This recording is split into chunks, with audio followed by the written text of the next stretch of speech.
দিনে দুপুরে বাড়িতে দুঃসাহসিক চুরি। শুধু দুঃসাহসিক চুরি নয়, এর পাশাপাশি সিসিটিভির হার্ড ডিস্ক খুলে নিয়ে যাওয়া। এমন ঘটনায় স্বাভাবিকভাবেই আতঙ্ক দানা বাঁধতে শুরু করেছে।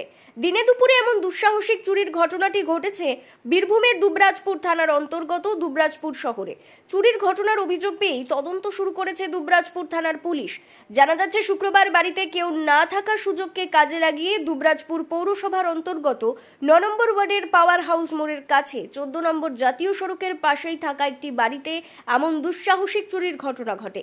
মনে করা হচ্ছে, বাড়ির পেছন দিক থেকে চোরের দল ঢোকে এবং বাড়ির দরজার তালা ভেঙে তাদের কর্মকাণ্ড চালায়। নিরাপত্তার জন্য থাকা সিসিটিভি ক্যামেরায় হার্ড ডিস্ক খুলে নিয়ে পালায় তারা। বাড়ির ভেতরে থাকা আলমারি এবং শোকেস খুলে চুরি করা হয়। বাড়ির মালিক আনসার মণ্ডল ওরফে চন্দন অভিযোগ করেছেন, বাড়িতে থাকা নগদ ৩,৩০,০০০ টাকা, প্রায় ৬ ভরি সোনার অলংকার চুরি গিয়েছে। দুবরাজপুর পাওয়ার হাউস ৯ নম্বর ওয়ার্ডের জাতীয় সড়কের পাশে আমার বাড়ি। ঠিক আছে, আমি কাল সন্ধ্যাবেলায় শ্বশুরবাড়ি যাই আমার ফ্যামিলি নিয়ে। তারপর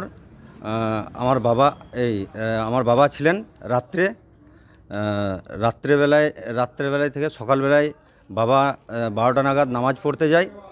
সেই মুহূর্তে বাড়িতে কেউ ছিল না। বাড়িতে থাকাকালীন বাড়ি ঢুকে তালা ভেঙে আমার বাড়িতে সব ছিনতাই হয়ে যায়। আমি জানতে পারলাম, আমি সিউড়ি এসএন হন্ডায় ছিলাম। তারপর আমি সিসি ক্যামেরা আমার মোবাইলে ইন্টারনেটে ছিল, সিসি ক্যামেরা চেক করার পর দেখি সিসি ক্যামেরায় কোনো কিছু আসছে না। তারপর আমার বাবাকে ফোন করি, কোথায় আছেন। তারপর আমার দোকানের ছেলে আসে এবং আমার বাবা আসে। বাইরের মেন গেট থেকে দেখে বাইরের এই ভিতরের গেট খোলা রয়েছে। তারপর আমার ছেলে আমার বাড়ির মেন গেট খোলা রয়েছে। তারপর আমার বাবা আর আমার দোকানের ছেলে ফোন করে যে তাড়াতাড়ি এসো, বাড়ির গেট ভাঙা রয়েছে। তারপর আমি ওইখান থেকে 3:30 নাগাদ আসি। এসে দেখি আমার বাড়ি সব লুটপাট হয়ে গেছে। বাবা আমার গ্রামের বাড়ি ইদিলপুর গিয়েছিল নামাজ পড়তে।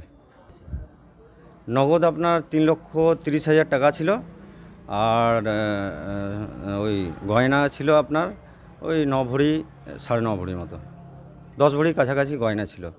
গলার চেন, হাতের বালা, সোনা, আপনার কানের, নাকের এসব করেছিল।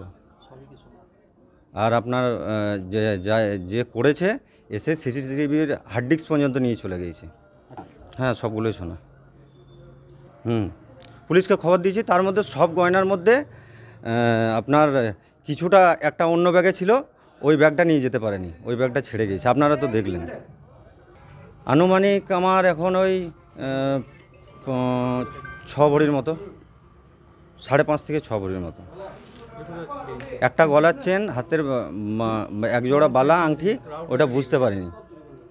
হ্যাঁ, ওটা অন্য ব্যাগে ছিল, ওটা নিয়ে যেতে পারিনি, ওটা বিছানায় পড়েছিল। বিছানায় আমি আমার সেকেন্ড হ্যান্ড বাইক শোরুম আছে।